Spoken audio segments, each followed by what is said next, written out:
Herzlich willkommen zu einem neuen Video von Strick mit Calypso. Mein Name ist Calypso und ich freue mich sehr, dass du heute dabei bist. Ich habe für das heutige Video ein ganz besonderes Thema recherchiert und vorbereitet. Es handelt sich um Stricken und Slow Living. In unserer hektischen Gesellschaft ist das oberste Mantra Produktivität, Effizienz und Optimierung. Das führt unter anderem zu hohen Stresslevels und hohen Umweltbelastungen, die zu gesundheitlichen Problemen führen können und auch andere Konsequenzen nach sich ziehen. Deshalb möchte ich euch in diesem Video das Konzept des Slow Living näher bringen. Wortwörtlich übersetzt bedeutet es langsamer Leben. Es geht darum, bewusster und achtsamer mit sich selbst, mit anderen und mit der Umwelt umzugehen. Zum Beispiel in Bezug auf Zeit und Ressourcen. Slow Living steht im Kontrast zu einem stressigen und überbelasteten Alltag. Es lädt uns ein, das Tempo zu reduzieren, innezuhalten und die Qualität unserer täglichen Erfahrungen zu steigern. Ich finde, mit unseren heutigen Gewohnheiten beißen wir uns selber in den Schwanz, weil faktisch unsere Ressourcen endlich sind. Meiner Ansicht nach befinden wir uns bereits in einem Teufelskreis der Produktivität, bei dem die Kosten den Nutzen deutlich übersteigen. Das zeigt auch der Deutsche Überbelastungstag, der 2024 auf den 2. Mai fiel. Das heißt, ab diesem Tag hat Deutschland seine jährlichen Ressourcen aufgebraucht und nutzt mehr, als maximal innerhalb eines Jahres nachwachsen kann. Ich füge euch hier eine Grafik ein, die die Überbelastungstage einiger Länder darstellt. Auf Englisch sagt man dazu Country Overshoot Day. Das könnte man übersetzen mit dem Tag, an dem Länder über die Stränge schlagen. Was genau bedeutet Slow Living und wie können wir es in unser Leben integrieren, um im besten Fall unsere Umwelt zu schonen? Welche Rolle kann das Stricken auf individueller Ebene spielen? Kommen wir also zur Bedeutung von Slow Living. Slow Living ist mehr als nur eine Methode, das Leben langsamer anzugehen. Es ist eine Lebensphilosophie, die auf Achtsamkeit und bewusste Lebensentscheidungen setzt. Dabei geht es nicht darum, einfach nur weniger zu tun, sondern mehr Bedeutung und Tiefe in den Aktivitäten zu finden, denen wir uns tagtäglich widmen. Im Zentrum steht die Idee, dass weniger oft mehr ist. Weniger Stress, weniger Ablenkung, weniger Konsum und dafür mehr Zeit, Qualität und Freude im Leben. Slow Living kann in mehreren Bereichen des Lebens Anwendung finden. In der Arbeit, beim Konsum, in der Freizeit oder in der Art und Weise, wie wir mit anderen Menschen und der Natur in Verbindung treten. Ich möchte euch zeigen, welche Rolle Handarbeiten und unser geliebtes Hobby Stricken im Kontext des Slow Living spielen können.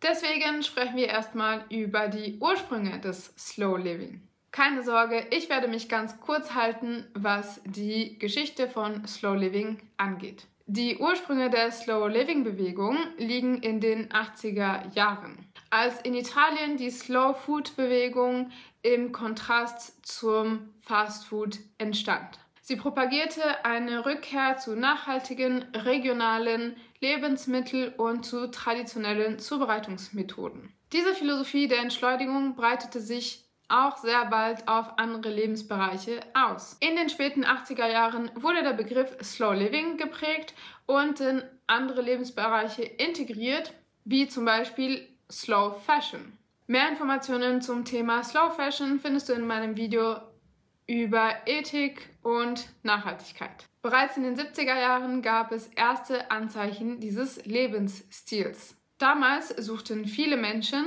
beeinflusst von der Umweltbewegung und den negativen Konsequenzen der Konsumgesellschaft, nach einem Weg zurück zu einem einfacheren und naturnahen Lebensstil. Sie bauten ihre eigenen Lebensmittel an, nähten ihre eigene Kleidung und suchten nach einer besseren Balance zwischen Freizeit und Arbeit. Diese frühen Bemühungen um Entschleunigung bilden das Fundament dessen, was wir heute unter Slow Living verstehen. Ich möchte euch 6 Elemente des Slow Living vorstellen.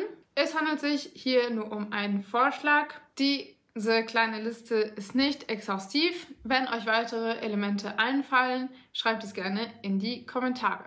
Achtsamkeit ist das Herzstück von Slow Living. Es bedeutet, im Moment zu leben und jede Erfahrung voll zu genießen. Sei es das Essen, ein Spaziergang in der Natur oder auch alltägliche Aufgaben. Anstatt sich von ständigen To-Do-Listen und dem Drang nach mehr Produktivität überwältigen zu lassen, ermutigt Slow Living dazu, innezuhalten, durchzuatmen und den Augenblick klarer wahrzunehmen. Achtsamkeit kann durchaus bei Handarbeiten wie beim Stricken geübt werden. Beim Stricken ist man auf seine Maschen, seine Nadeln und das haptische Gefühl des Garns konzentriert und macht repetitive Bewegungen, die die Konzentration fördern und es erlauben, den Moment wahrzunehmen. Nummer 2. Weniger ist mehr.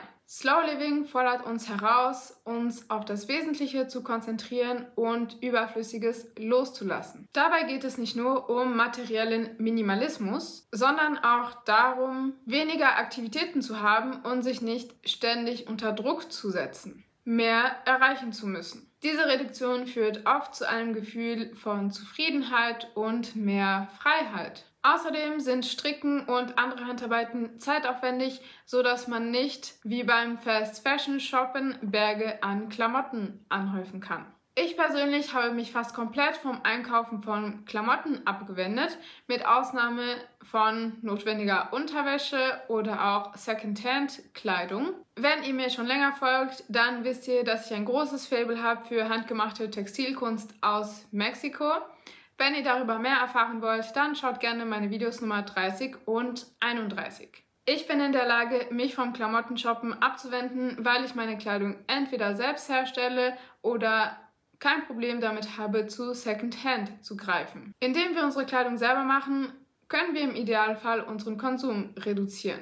Zeit für sich selbst zu finden, ist im hektischen Alltag oft sehr schwierig. Doch genau diese Momente sind entscheidend und äußerst wichtig für unsere innere Balance. Slow Living betont die Wichtigkeit, regelmäßig Pausen einzulegen und sich selbst Auszeiten zu gönnen. Sei es durch ein Tee trinken, Handarbeiten sowie Stricken oder einfach mal nichts tun. Tätigkeiten wie Stricken, die uns zu Langsamkeit führen, bieten eine meditative Entspannung, die Stress reduziert und das Wohlbefinden steigert. Die wiederholenden und ruhigen Bewegungen helfen, den Kopf frei zu bekommen, fördern die Konzentration, indem wir in einen Zustand des Flows geraten. Ein Zustand, der uns von belastenden Gedanken und Sorgen befreit und somit innere Ruhe bringt. Außerdem dämpft Stricken Stresshormone und kann somit bei Depressionen und Angstzuständen helfen. 4. Nachhaltigkeit. Wer langsam lebt, lebt oft auch nachhaltiger. Slow Living ist eng mit einem bewussten Umgang mit Ressourcen verbunden, sei es durch den Kauf von langlebigen Produkten, das Selbermachen von Kleidung oder auch die Reduktion von Konsum. Dieser achtsame Umgang schont nicht nur die Umwelt, sondern schafft auch eine tiefere Wertschätzung für die Dinge, die uns umgeben. Durch das Stricken setzen wir uns mit den Materialien auseinander, die wir für unsere Kleidung verwenden, und entwickeln so ein Bewusstsein für die Ressourcen, die wir nutzen. Selbstgestrickte Kleidung ist in der Regel langlebig und qualitativ hochwertig, sodass ich behaupten möchte, dass selbstgemachte Kleidung nachhaltiger ist als industriell produzierte Kleidung. Zum Thema Nachhaltigkeit und Ethik habe ich ein komplettes Video gemacht und auch an einer wissenschaftlichen Publikation mitgeschrieben, die ich euch in der Infobox verlinke. Nummer 5. Verbundenheit. In einer Welt von Social Media, die oft flüchtige und oberflächliche Beziehungen fördert, lädt Slow Living dazu ein, tiefere und authentischere Verbindungen mit anderen Menschen einzugehen. Ob durch das gemeinsame Erleben von Natur oder das gemeinsame Ausüben einer kreativen Tätigkeit, Slow Living schafft Raum für echte Begegnungen und zwischenmenschliche Beziehungen, zum Beispiel in deiner wöchentlichen Strickgruppe. Ein gemeinsames Hobby ermöglicht es, sich auszutauschen, voneinander zu lernen und organische Freundschaften zu schließen. Nummer 6, Kreativität und Handarbeiten. Tätigkeiten wie Stricken, Häkeln oder andere Handarbeiten sind wertvolle Praktiken des Slow Living. Sie erfordern etwas Langatmigkeit, Hingabe und Konzentration. Das sind Eigenschaften, die in unserer schnellen Welt oft vernachlässigt werden. Die meditativen und repetitiven Bewegungen von Stricken bringen Ruhe und helfen, sich auf den Moment zu fokussieren. Gleichzeitig entsteht ein selbstgemachtes und greifbares Ergebnis, das Freude bereitet und eine tiefere Verbindung zu den Dingen, die wir besitzen, schafft. Durch das Stricken gehen wir einen kreativen Prozess ein, der viele Aspekte mit sich bringt. Über Stricken und Kreativität habe ich 2 Videos gemacht und ich lade dich ein, diese sehr gut recherchierten Videos zu schauen. Nun kommen wir zur Frage, wie sich Stricken und Slow Living in den Alltag integrieren lassen. Slow Living bedeutet nicht, das Leben radikal zu ändern, sondern in kleinen Schritten kleine Veränderungen einzubauen. Mit der Idee, seinen Alltag etwas achtsamer zu gestalten. Hier sind ein paar Tipps, wie dies gelingen kann, und wenn du weitere Tipps hast, dann schreib sie gerne in die Kommentare. Zum Beispiel können Morgenrituale entschleunigen. Beginne den Tag doch mit einer Tasse Tee und 10 Minuten stricken, bevor du auf die Arbeit gehst. Digital Detox ist auch noch ein Thema. Versuche Pausen einzulegen von digitalen Geräten, um dich auf den Moment zu konzentrieren und innere Ruhe zu finden. Stricken kann helfen, das Handy beiseite zu legen und eben nicht die ganze Zeit zu gucken, was andere auf Social Media teilen. Draußen stricken. Das Tolle am Stricken ist seine Mobilität. Ich nehme total gerne mein Strickzeug mit in den Park, laufe vielleicht eine Runde um den Park, setze mich dann auf eine Bank und stricke ganz gemütlich. Dabei schaue ich mir das Grün der Bäume an und der Wiese. Das finde ich total entspannend und manchmal werde ich auch angesprochen. Dadurch entstehen neue Bekanntschaften und auch ganz nette Gespräche. Mein letzter Tipp ist es, kreative Auszeiten zu schaffen. Plane jeden Tag zum Beispiel eine halbe Stunde zum Stricken oder andere Handarbeiten machen ein. Wenn du es nicht täglich schaffst, kannst du zum Beispiel auch jeden Samstagmorgen 2 Stunden zum Stricken einplanen. Stricken kann dir das Gefühl der Zufriedenheit geben, weil du eben etwas mit deinen eigenen Händen geschaffen hast. Ich schaue nicht durch eine rosarote Brille. Mir ist bewusst, dass Slow Living Vorteile, aber auch eben Herausforderungen mit sich bringen kann. Die Umsetzung von Slow Living kann insbesondere in Zeiten von hoher beruflicher Belastung oder vielen sozialen Verpflichtungen etwas schwierig sein. Außerdem ist es nicht einfach, alte Gewohnheiten abzulegen und sich auch mal Zeit für sich selbst zu nehmen. Manchmal plagt einen da auch das schlechte Gewissen. Trotzdem finde ich es sehr, sehr wichtig, sich immer Zeit für sich selbst zu nehmen. Denn wenn es mir selber nicht gut geht, dann kann ich anderen Menschen auch nicht so gut tun. Die Vorteile eines langsameren Lebensstils sind vielfältig. Im besten Fall fühlt man weniger Stress, man ist achtsamer in seinem Alltag und hat insgesamt ein gesteigertes Wohlbefinden. Durch Slow Living kann man eine tiefere Verbindung zu einem selbst, zu anderen Menschen und auch zu unserer Natur und Umgebung finden. In einer immer schnelleren Welt bietet Slow Living auf jeden Fall die Möglichkeit, eigene Lebensqualität zu verbessern. Statt ständig mehr zu wollen, hilft es uns, das Wesentliche zu erkennen und in einfachen Dingen Freude zu finden. Slow Living ist eine Einladung, das eigene Leben nach den eigenen Bedürfnissen zu gestalten und dabei sowohl die kleinen Momente als auch die großen Momente bewusst wahrzunehmen. Achtung! Der produktive Charakter von Handarbeiten kann aber auch zu einem zweischneidigen Schwert werden. Beim Stricken ist es leicht, in Multitasking zu verfallen und sich doch von einem Optimierungsdruck der eigenen Fähigkeiten und Zeit einnehmen zu lassen. Zum Beispiel, wenn man strickt und gleichzeitig Podcasts zur Persönlichkeitsentwicklung hört. Fallen euch noch weitere Beispiele ein? Schreibt es gerne in die Kommentare. Am Stricken ist wirklich praktisch, dass es eine mobile Handarbeit ist, die man überall hin mitnehmen kann. Aber ich muss ehrlich sagen, dass ich nicht jede freie Minute mit Stricken fülle. Wenn ich zum Beispiel mit dem Bus irgendwo hinfahre, dann hole ich nicht für jede 5 Minuten mein Strickzeug heraus. Und auch wenn ich mich mit einer Freundin treffe, die nicht strickt und wir zusammen im Café sitzen, dann lasse ich mein Strickzeug zu Hause, denn ich möchte gerne meiner Freundin volle Aufmerksamkeit schenken. Außerdem stricke ich oft komplizierte Sachen und wenn ich dabei reden würde, würde ich wahrscheinlich Fehler machen. Auch nehme ich mein Strickzeug nicht auf alle meine Spaziergänge mit. Oft setze ich mich einfach nur so in den Park oder lege mich auf die Bank und mache aus Versehen ein kleines Nickerchen in der Sonne, umgeben von den schönen Bäumen. Seit nun ein paar Jahren spielt sich ein großer Teil der Strickwelt auf Social Media ab. Das hat viele Vorteile, zum Beispiel wenn man Tutorials oder Anleitungen sucht, ist es sehr hilfreich und das Internet sowie Social Media sind eine riesige Informationsquelle, die einem das Lernen erleichtern können.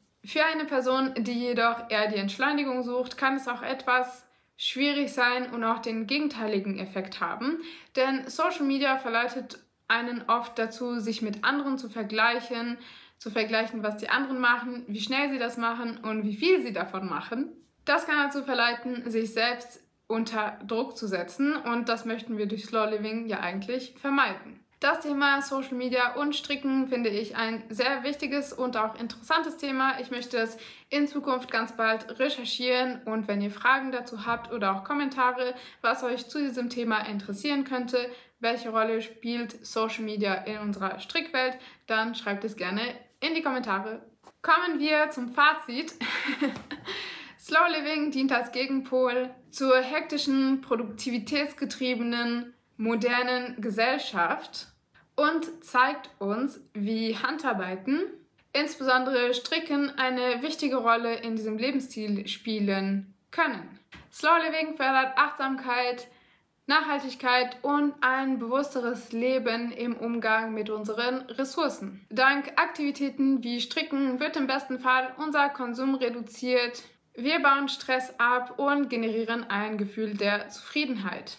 Im besten Fall schützt Slow Living davor, Handarbeiten auch zu einer optimierten Aufgabe zu machen. Insgesamt und langfristig ist Slow Living ein schöner und praktischer Ansatz, der zu einem gesteigerten Wohlbefinden führen kann. Durch dieses Video möchte ich auf keinen Fall sagen, dass ich Slow Living gemeistert habe. Ganz im Gegenteil, ich neige auf jeden Fall zu hoher Produktivität, wenn nicht sogar Hyperaktivität und auch Multitasking. Wie geht es euch? Gerne lese ich eure Tipps und Erfahrungen in den Kommentaren. Ich hoffe, dieses Video hat dir gefallen. Wenn du bis hierhin geschaut hast, dann hinterlass mir doch gerne ein Hashtag #SlowLiving und wenn dir meine Videos und mein Content gefallen, dann freue ich mich sehr über eine kleine Spende auf mein PayPal-Konto. Auch lade ich dich ein, meine Website zu besuchen und alle meine anderen Videos auf diesem Channel zu schauen. Bis zum nächsten Video. Ciao!